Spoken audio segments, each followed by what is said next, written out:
کبھی آسمان کی طرف دیکھ کر، ان تیز ہواؤں کو محسوس کر کے یا بادلوں کو بھاری بوجھ اٹھائے چلتے دیکھ کر سوچا ہے کہ ان سب کے پیچھے کیا ہے؟ قرآن ہمیں دعوت دیتا ہے کہ ہم کائنات میں بکھری ان نشانیوں پر غور کریں۔ تو آئیے آج ہم مل کر سورہ الذاریات کو سمجھنے کی کوشش کریں گے، ایک ایسی سورہ جو کائنات کی عظیم طاقتوں کی قسم کھا کر ایک بہت بڑی سچائی کی طرف ہماری رہنمائی کرتی ہے۔ اس سورے کی شروعات آپ جانتے ہیں بڑی انوکھی ہے۔ یہ کسی حکم یا کہانی سے شروع نہیں ہوتی بلکہ 4 گہری قسموں سے۔ پہلی ہی آیت میں اللہ قسم کھاتا ہے ان ہواؤں کی جو خاک کو اڑا کر بکھیر دیتی ہیں۔ یہ کوئی عام ہوا نہیں، یہ ایک ایسی زبردست قوت ہے جو ہر چیز کو منتشر کر دیتی ہے، ایک ایسی طاقت جو ایک بڑی تبدیلی کا اشارہ دے رہی ہے۔ اور یہیں آ کر سب سے اہم سوال پیدا ہوتا ہے، یہ طاقتور ہوائیں، یہ بوجھل بادل، یہ تمام چیزیں آخر کس بات کی گواہی دے رہی ہیں؟ آخر یہ قسمیں کیوں کھائی جا رہی ہیں؟ یہ ہمیں کس عظیم حقیقت کی طرف لے جا رہی ہیں؟ تو چلیے سب سے پہلے ان کائناتی قسموں کی گہرائی میں اترتے ہیں اور جانتے ہیں کہ یہ کس اٹل وعدے کی تصدیق کے لیے اٹھائی گئی ہیں۔ یہاں 4 قسمیں ہیں اور ان میں ایک خاص ترتیب ہے۔ پہلی قسم گرد اڑانے والی ہواؤں کی، پھر پانی کا بھاری بوجھ اٹھائے بادلوں کی، اس کے بعد سمندر پر آسانی سے چلنے والی کشتیوں کی، اور آخر میں اللہ کے حکم سے کائنات کے معاملات کو تقسیم کرنے والے فرشتوں کی، یعنی ہوا سے بادل، بادل سے بارش اور سمندر، اور پھر ان سب کو چلانے والی غیبی طاقت۔ یہ سب ایک بہت بڑے منظم نظام کی طرف اشارہ کر رہا ہے۔ تو وہ عظیم سچائی کیا ہے جس کے لیے یہ ساری قسمیں کھائی گئیں؟ جواب اگلی ہی آیات میں ملتا ہے۔ جس چیز کا تم سے وعدہ کیا جاتا ہے وہ یقیناً سچ ہے، اور بے شک جزا و سزا ضرور واقع ہونے والی ہے۔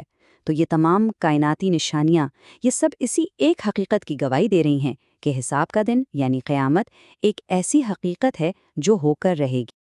وعدہ تو قائم ہو چکا، لیکن قرآن صرف دعویٰ نہیں کرتا بلکہ اسے ثابت کرنے کے لیے تاریخ سے ثبوت بھی پیش کرتا ہے۔ آئیے دیکھتے ہیں کہ تاریخ ہمیں اس وعدے کے بارے میں کیا سکھاتی ہے۔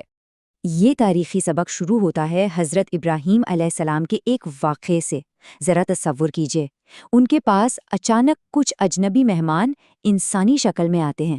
وہ اپنی مہمان نوازی میں ان کے لیے کھانا پیش کرتے ہیں، لیکن وہ مہمان کھانے سے انکار کر دیتے ہیں۔ کیوں؟ کیونکہ وہ عام انسان نہیں بلکہ فرشتے تھے۔ جب حضرت ابراہیم علیہ السلام نے ان سے پوچھا کہ بھئی آپ کا مشن کیا ہے، تو انہوں نے اپنا دوہرا مقصد ظاہر کیا۔ ایک طرف وہ حضرت ابراہیم کو ایک عالم بیٹے کی خوشخبری دینے آئے تھے، یہ اللہ کی رحمت تھی، اور دوسری طرف وہ قوم لوط کے مجرم لوگوں پر عذاب نازل کرنے کے لیے بھیجے گئے تھے، یہ اللہ کا انصاف تھا۔ یہ واقعہ جزا اور سزا کے اسی وعدے کی ایک بہترین عملی مثال ہے۔ اور یہ صرف ایک قوم کی کہانی نہیں ہے، سورہ ہمیں دکھاتی ہے کہ تاریخ میں ایک مستقل اصول، ایک پیٹرن چلا آ رہا ہے۔ قوم لوط، فرعون، قوم عاد، سمود اور نوح، ان سب کی کہانی میں ایک بات مشترک ہے، انہوں نے اپنے رسولوں کو جھٹلایا اور ان سب کو اپنے اعمال کے نتائج بھگتنے پڑے۔ تاریخ بار بار گواہی دیتی ہے کہ اللہ کا انصاف کا نظام ہمیشہ سے کام کر رہا ہے۔ تاریخ کے ان طاقتور اسباق کے بعد اب سورہ ہمیں اپنے مرکزی پیغام کی طرف لاتی ہے اور ماضی سے حال کی طرف ایک اہم موڑ لیتی ہے۔ اب ہمیں اس سب سے بنیادی سوال کا جواب ملے گا، آخر ہمیں پیدا ہی کیوں کیا گیا؟ اور جواب ایک ہی آیت میں بالکل واضح طور پر بیان کر دیا گیا ہے۔ یہ آیت اس سورہ کا دل ہے، آیت 56۔ اور میں نے جنوں اور انسانوں کو صرف اس لیے پیدا کیا کہ وہ میری عبادت کریں۔ یہ ایک بہت ہی صاف اور گہرا بیان ہے جو ہماری زندگی کا مقصد طے کرتا ہے۔ لیکن یہاں عبادت کے تصور کو سمجھنا بہت ضروری ہے۔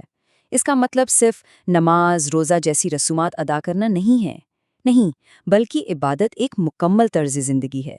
یہ زندگی کے ہر معاملے میں، چاہے وہ ہمارا کام ہو، خاندان ہو یا لین دین، اللہ کی بندگی اور اطاعت کرنے کا نام ہے۔ یہ ایک ایسی حالت ہے جہاں ہمارا ہر عمل صرف اللہ کی رضا کے لیے ہوتا ہے۔ تو سب سے اہم نکتہ یہ ہے، انسان کی تخلیق کا مقصد صرف اور صرف ایک اللہ کی بندگی ہے۔ یہ وہ مرکزی خیال ہے جس کے گرد پوری سورہ گھومتی ہے۔ تو اس مقصد کو پورا کرنے یا اسے نظر انداز کرنے کا نتیجہ کیا ہوگا؟ سورے کا آخری حصہ ہمیں اسی جزا و سزا کے دن کی طرف واپس لے جاتا ہے جس کا وعدہ بالکل شروع میں کیا گیا تھا۔ یہاں دو بالکل مختلف انجام دکھائے گئے ہیں۔ ایک طرف وہ متقی لوگ ہیں جو باغوں اور چشموں میں ہوں گے، کیونکہ وہ راتوں کو کم سوتے تھے اور صبح کے وقت اللہ سے معافی مانگتے تھے۔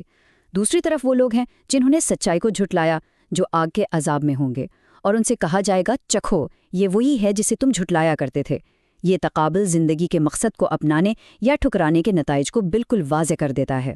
تو ہواؤں کی قسموں سے لے کر تاریخ کے سبق اور ہماری تخلیق کے مقصد تک، یہ سورہ ہمیں ایک بنیادی حقیقت کی یاد دلاتی ہے۔ سب کچھ ایک نقطے پر آ کر جڑ جاتا ہے، اور یہ ہمیں اپنے آپ سے ایک آخری سوال پوچھنے پر مجبور کرتی ہے: کیا ہم واقعی اپنی زندگی کے اس مقصد پر غور کرتے ہیں؟